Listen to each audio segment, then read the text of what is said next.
January 5, 1943. The early morning sun cast long shadows across the deck of the cruiser USS Helena off Guadalcanal. The war in the Pacific was brutal, and every sailor knew that death could arrive swiftly from the sky. Having spent the previous night bombarding Japanese positions, Task Force 67.2 was now withdrawing, and the crew was on high alert. They knew the Japanese always retaliated, and they didn't have to wait long. 4 Japanese dive bombers, Aichi D-3A Val aircraft, appeared on the horizon. Though older, these planes were deadly in the hands of veteran pilots. The alarm sounded. "Battle stations!" The planes dove toward the American task force, eventually scoring a hit on the HMNZS Achilles before beginning their withdrawal.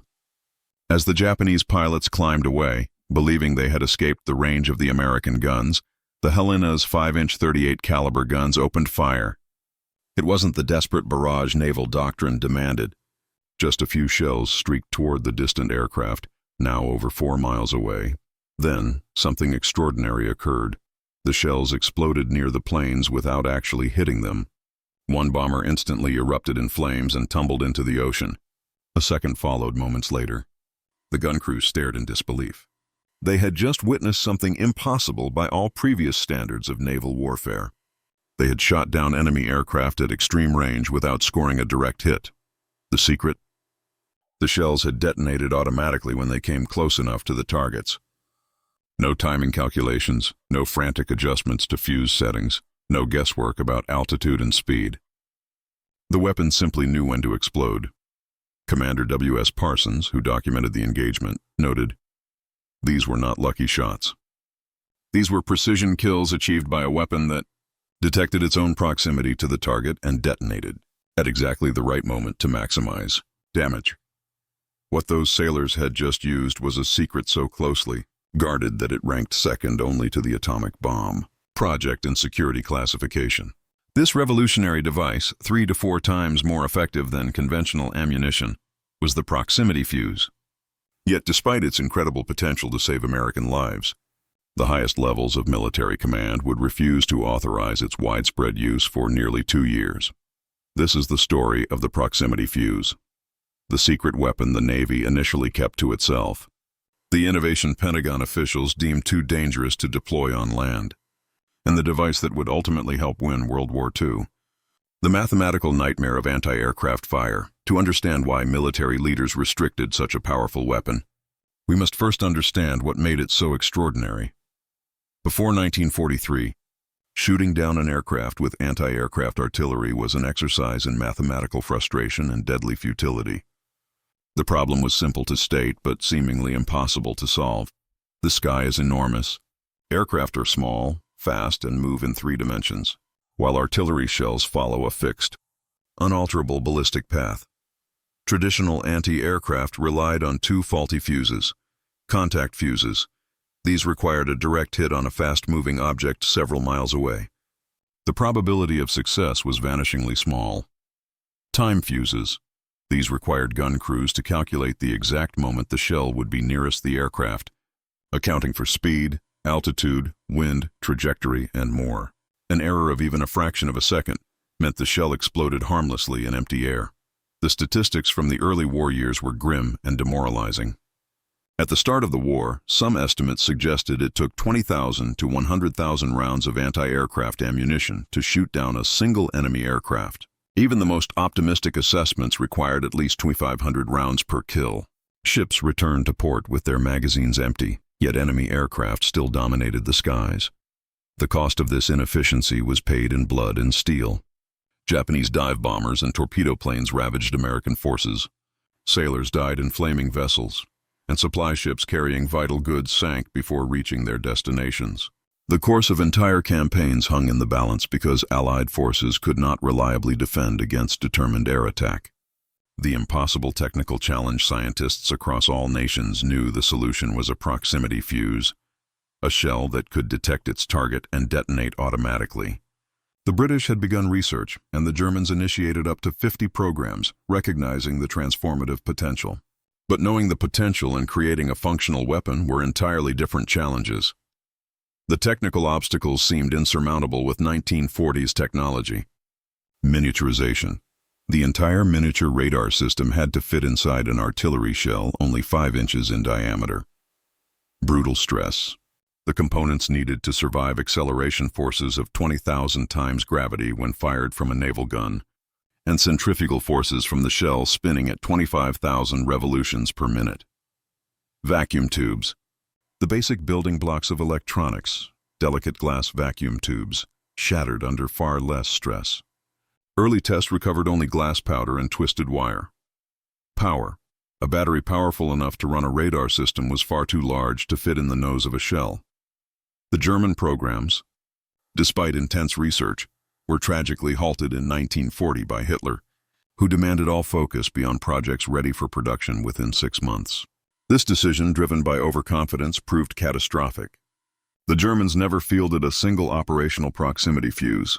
The Japanese, meanwhile, lacked the industrial capacity for the required miniaturized, reliable electronics. The American breakthrough. The British shared their early theoretical research with American scientists through the TZERD mission in September 1940. They admitted they lacked the industrial capacity to turn the theory into a mass-produced reality. The challenge fell to American researchers at the Applied Physics Laboratory of Johns Hopkins University, led by Dr. Merle Tuve. The project received security classification second only to the Manhattan Project. To maintain secrecy, the fuse was given the intentionally vague code name Variable Time, or VT. Tuve's group, known as Section T, solved one technical crisis after another. The tube solution. The breakthrough came from a partnership with Sylvania Electric Products.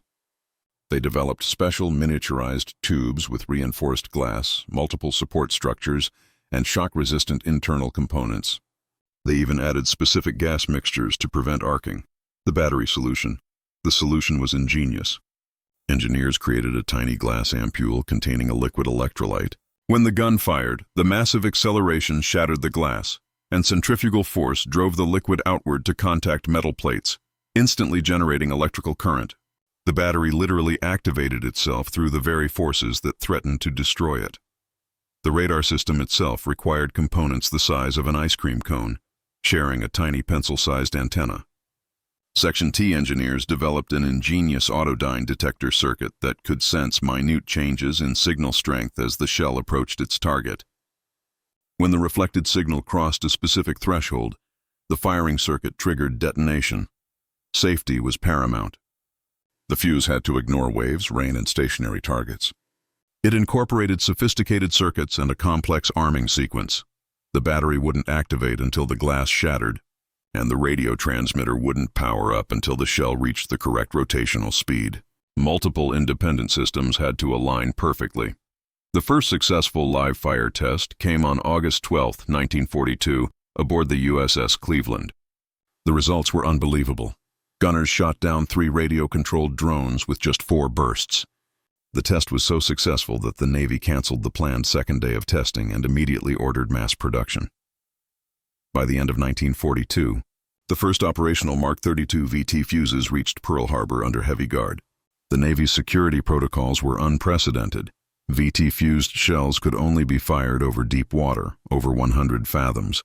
Any dud would sink, taking its revolutionary secret beyond enemy reach. The naval orders were clear and absolute.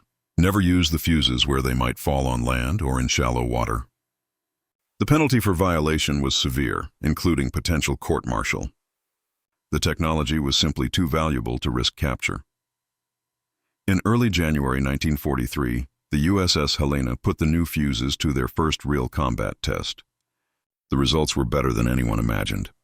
The ship's gunners fired just 22 rounds and scored 2 confirmed kills at ranges previously thought impossible. A gunnery report filed afterward stated the value of the Mark 32 fused projectile cannot be too highly stressed. Production immediately ramped up, with contracts expanding from $60 million to over $200 million within months. The numbers coming out of the Pacific were stunning and undeniable. Throughout 1943, only 25% of the anti-aircraft rounds fired used proximity fuses, yet they accounted for 51% of all aircraft. Destroyed, conventional shells required an average of 508 rounds per kill. Proximity. Fused shells required only 155 rounds per kill. The new technology was more than 3 times as effective. The Real power was in the lethal zone. A perfectly timed conventional shell might spray fragments across 60 square feet. A proximity-fused shell created a lethal kill zone of 3,000 square feet, guaranteed to detonate at the optimal distance. The effective target area had become 50 times larger. Nighttime dominance, night engagements revealed another crucial advantage. Time fuses required precise range data that was nearly impossible to get at night. Proximity fuses eliminated this problem entirely. The shell found its own target regardless of visibility. Japanese pilots who had previously used darkness as protection suddenly found themselves just as vulnerable as in daylight. Admiral William Halsey, commanding naval forces in the South Pacific, noted that the darkness advantage evaporated overnight. Japanese aircrew losses mounted dramatically. The tactics that had terrorized the fleet were now suicide missions. Handcuff, Eisenhower's frustration. Yet, even as Navy ships reaped these benefits, Army commanders in Europe fought with one hand tied behind their backs. General Dwight Eisenhower, Supreme Allied Commander, knew the statistics and had seen the life-saving potential, but they had been refused permission to use it. The Pentagon's logic was based on legitimate, if overly cautious, security concerns. Every shell fired over land risked capture. If German forces recovered just one intact fuse and reverse-engineered it, the consequences could be catastrophic. German flak batteries could become 3 to 4 times more effective, and the strategic bombing campaign over the Reich would be lost. Better, the Pentagon argued, to maintain strict security than risk the war in the air. This decision had devastating consequences measured in American blood. American soldiers died while a weapon that could save them sat in warehouses. Eisenhower grew increasingly frustrated, knowing his troops were fighting the Wehrmacht with inferior technology. The Battle of the Bulge, a crisis of command. The strategic situation grew desperate by late 1944. Despite the liberation of France, German forces had stabilized their lines and were preparing a massive counteroffensive. Unknown to Allied intelligence, Hitler had assembled a massive strike force in the Ardennes forest. On December 16, 1944, the surprise assault, Operation Watch on the Rhine, began. 250,000 German soldiers, supported by nearly 500 tanks, smashed into the thinly defended American lines. The weather was terrible, with low clouds and snow preventing Allied air support. The Battle of the Bulge had begun. American artillery struggled. Time-fused shells were woefully inadequate against infantry advancing across open snow. Too many shells detonated harmlessly underground. German infantry advanced with confidence. 3 days into the German offensive, with American forces reeling backward in near panic, Eisenhower sent an urgent message to the Pentagon. He demanded immediate authorization to use proximity fuses in ground artillery. The risk of losing the entire campaign now outweighed the risk of captured fuses. The Pentagon relented with remarkable speed. On December 21, 1944, all restrictions were removed. Within hours, 200,000 VT-fused shells, codenamed POSIT for secrecy, were rushed to the front. Most gun crews loaded them with no clear understanding of how they worked, only promises that they were far more effective. The results were immediate and devastating. American artillery that had been marginally effective suddenly became a precision-killing machine. Shells exploded perfectly at treetop height, scattering fragments across the maximum area. German soldiers advancing across snow-covered fields found themselves in kill zones with no protection. The bad weather that was supposed to protect them made no difference to the fuses. Patton's assessment and the end of the offensive. General George Patton's Third Army received proximity-fused ammunition on December 22nd. The very next day, they put it to devastating use. Patton later wrote a letter expressing his amazement. The new shell with the funny fuse is devastating. We caught a German battalion which was trying to get across the Sauer River, and killed by actual count 702. This was not hyperbole. German soldiers captured after the strikes described the attacks in terms of shock and complete helplessness. They were protected in foxholes and trenches from artillery that exploded on the ground, but now they died as steel fragments rained from above. German commanders had no tactical response. The German offensive momentum ground to a halt by December 25th. The counteroffensive that was supposed to split the Allied armies instead became a catastrophic defeat that destroyed the last German strategic reserves, saving London and Antwerp.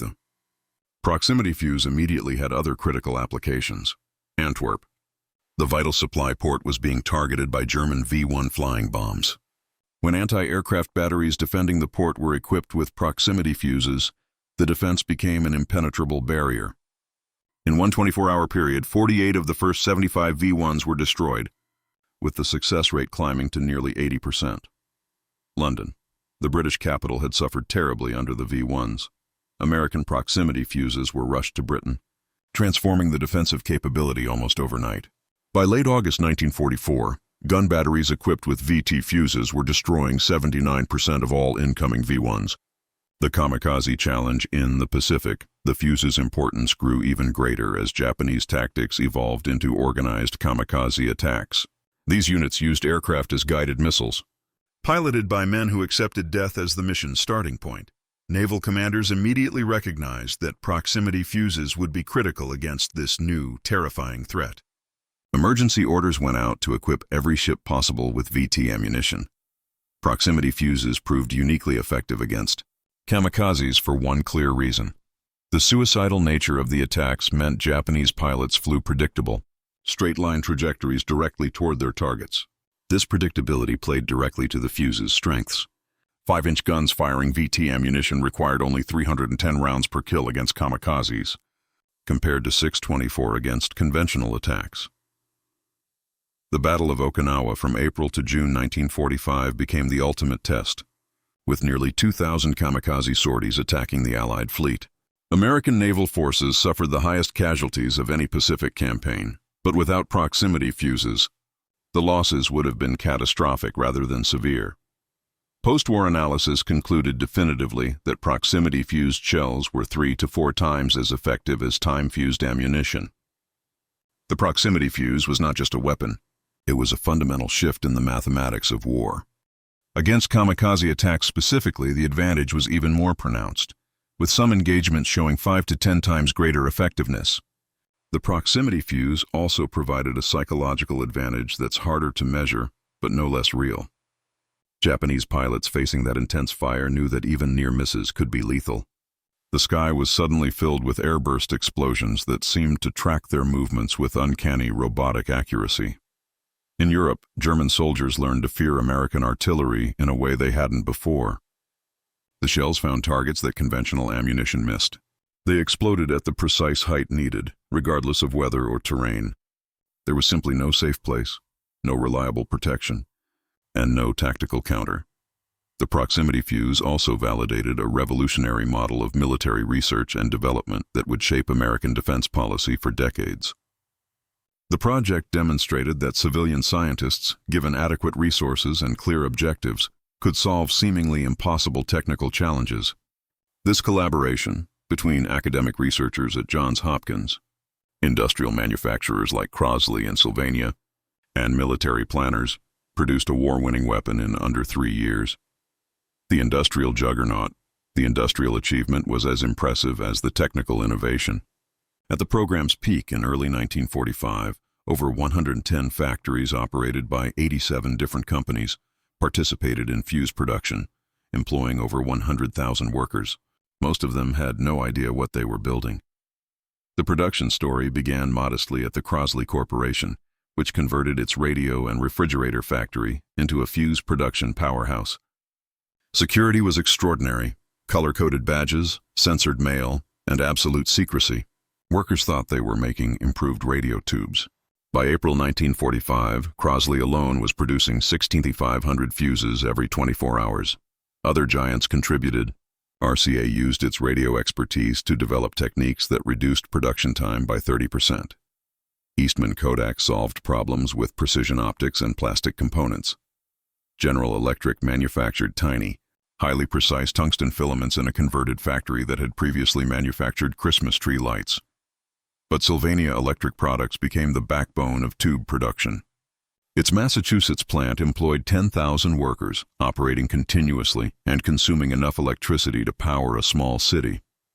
By war's end, Sylvania had produced over 5.6 million complete fuses. Even companies famous for organs, jukeboxes, and toy trains, like Wurlitzer and Lionel Corporation, contributed specialized components. By the end of the war, American industry had produced 22 million proximity fuses. The early hand-assembled fuses cost $732 each. By 1945, mass production had reduced the unit price to just $18. This 40-fold cost reduction made the weapon economically viable for widespread use.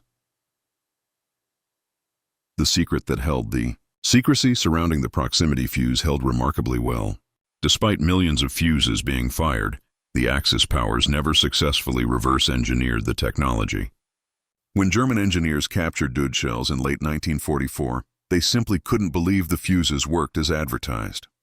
The idea of functional radio equipment surviving inside an artillery shell seemed so improbable that they assumed the captured examples were elaborate deceptions.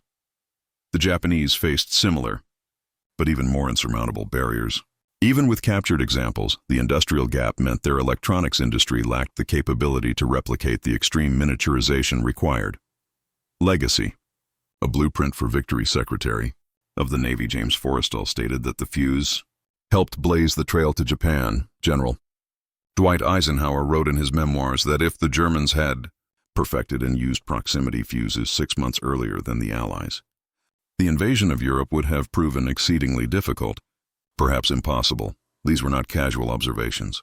They were strategic assessments from men who understood the narrow margins that separated victory from defeat.